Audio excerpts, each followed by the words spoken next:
윤석열, 김건희 부부 정권에서 벌어지고 있는 해괴한 일은 8년 전 박근혜 정권 때와 참 닮았습니다. 두 정권의 대처법도 복사판입니다. 2016년 가을 박근혜 대통령은 세 차례 대국민 메시지를 발표합니다. 최순실 씨 국정 개입 사실이 폭로된 뒤였습니다. 박 대통령은 10월 25일 첫 번째 사과 당시 말빼물 합니다. 이렇게 말했습니다. 선거 때 다양한 사람들 의견을 듣는다. 최순실 씨는 과거 어려움을 겪을 때 도와준 인연으로 대선 때 연설 홍보 등이 국민에게 어떻게 전달됐는지 의견이나 소감을 전달해 주는 역할을 했다. 취임 후 의견을 물은 적이 있다. 저로서는 꼼꼼하게 챙겨보고자 하는 순수한 마음으로 한 일이다. 라고 했습니다. 지지율이 폭락하자 11월 4일 이렇게 대국민 담화를 했습니다. 개인적 인연을 믿고 제대로 살피지 못한 나머지 주변 사람들에게 엄격하지 못한 결과가 되고 말았다. 제가 사이비 종교에 빠졌다거나 청와대에서 구술했다는 이야기까지 나오는데 결코 사실이 아니다 라고 말했습니다.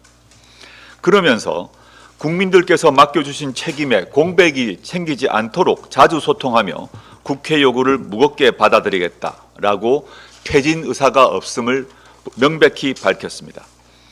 이상을 지난 7일 윤석열 대통령의 대국민 담화 기자회견과 비교해보면 어떻습니까? 기본 태도가 정말 유사하지 않습니까? 2016년 국정농단의 실체가 드러나자 모든 국민이 거리로 나와 박근혜 정권 퇴진을 외쳤습니다. 헌법 1조를 노래에 불렀습니다. 박근혜 정권으로부터 헌법을 지키고자 한 것입니다. 이제 헌법을 유린하는 윤석열, 김건희 공동정권으로부터 다시 헌법을 지키기 위해 행동해야 할 시간이 왔습니다. 당당한 분노와 담대한 행동이 필요합니다. 민주당 이재명 대표께서는 지난 9일 집회에서 제가 두 글자로 된 말을 차마 할 수가 없어서 이렇게 말한다. 국민이 위임된 권력을 남용하는 그들에게 책임을 물을 때가 됐다 라고 하셨습니다. 제가 바로 그 두 글자를 크게 말씀드리겠습니다. 바로 탄핵입니다. 탄핵은 헌법을 지키기 위해 헌법이 보장하는 장치입니다. 윤석열 대통령 탄핵을 가장 먼저 외쳤던 정당의 대표로서 다시 한번 말씀드립니다. 윤석열 대통령을 탄핵해야 합니다. 김건희 씨를 구속해야 합니다. 검찰을 해체해야 합니다. 어떤 분들은 대통령 하야를 요구하고 누구는 퇴진을 말하고 또 임기 단축 개헌을 말씀하시는 분도 있습니다. 그 어느 것도 윤석열, 김건희 두 사람이 순순히 받아들일 리 없습니다. 그것을 모르는 사람은 아무도 없습니다. 또한 탄핵이나 개헌은 모두 국회 200석 동의가 필요합니다. 그렇기 때문에 지금 제일 중요한 것은 국민의 정당한 분노를 모으는 것입니다.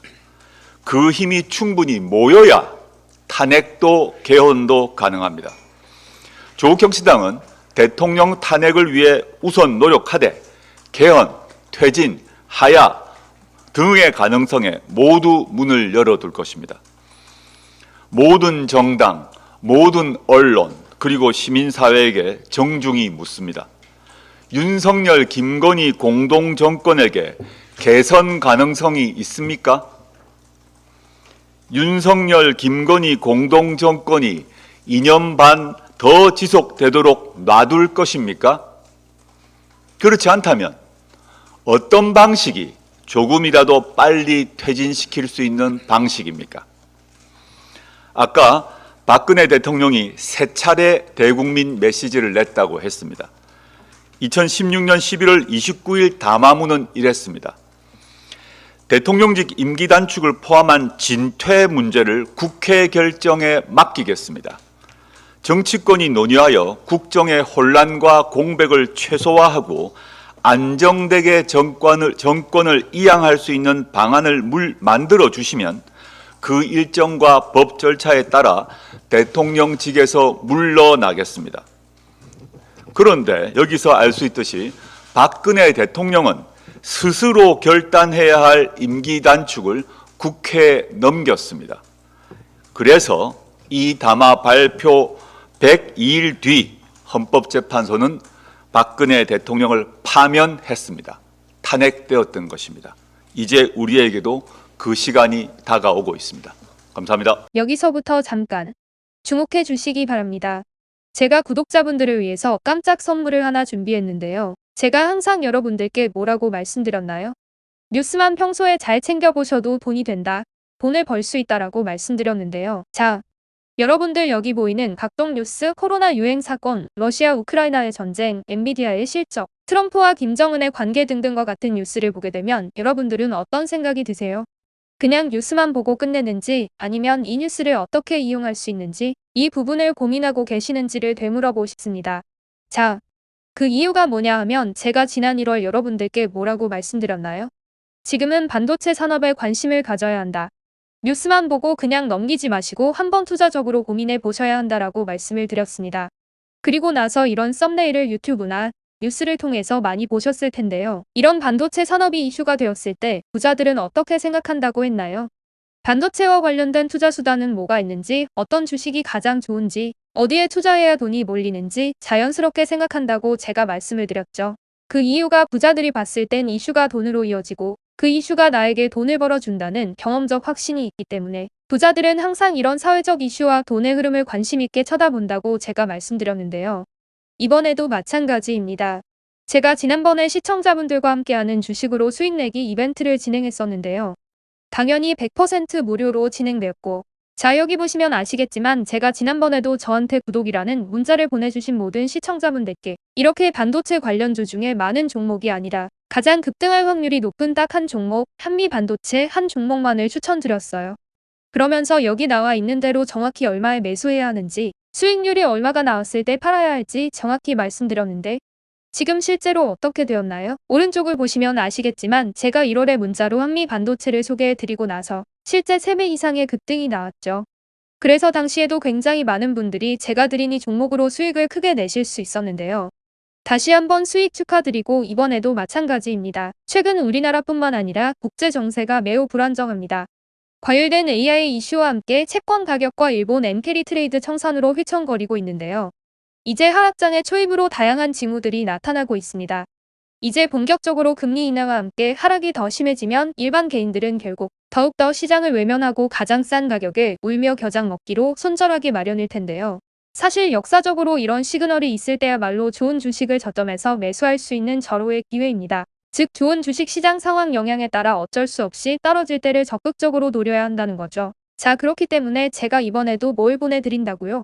지난번과 마찬가지로 구독이라는 문자를 보내주시면 제가 이번 하락장에서 보물, 추후 주가가 가장 크게 급등할 한 종목을 구독자분들에게 문자로 종목명과 사고 파는 시점을 모두 알려드릴 거예요. 그래서 여러분들이 주식으로 돈 버는 연습을 한번 해보시라, 이렇게 말씀을 드리고, 혹시라도 나는 주식을 하지 않는다라고 하시는 분들은 주변에 주식하시는 분들께 추천해 주셔도 되고, 연세가 있으신 분들은 자녀분들에게 한번 이걸로 수익을 내보라고 이렇게 조언해 줄 수도 있으시겠죠. 그래서 지금 이 영상을 보시는 시청자분들 중에 나도 이번 종목이 궁금하다 하시는 분들은 누구나 어느 시간대나 상관없이 부담 없이 위쪽 상단에 제 번호 남겨두고 있습니다. 제 번호 010-4292-3138 개인 번호인데요. 지난번처럼 구독이라고 보내주시면 제가 이번에도 똑같이 무료 추천 급등주 문자를 보내드리겠습니다. 제 번호 010-4292-3138로 문자 보내주시면 여러분들이 직접 이슈를 통해서 돈 버는 연습을 해보실 수 있는 것이고, 제가 돈을 받는 것도 투자를 대신해 드리는 것도 아니니까 부담없이 신청해 주시면 되는 겁니다. 그리고 수익이 나면 저는 다른 것은 바라지 않습니다. 제 채널에 구독, 좋아요 한 번씩만 눌러주시라, 이렇게 다시 한번 말씀드리겠습니다. 긴 영상 시청해 주셔서 감사드립니다.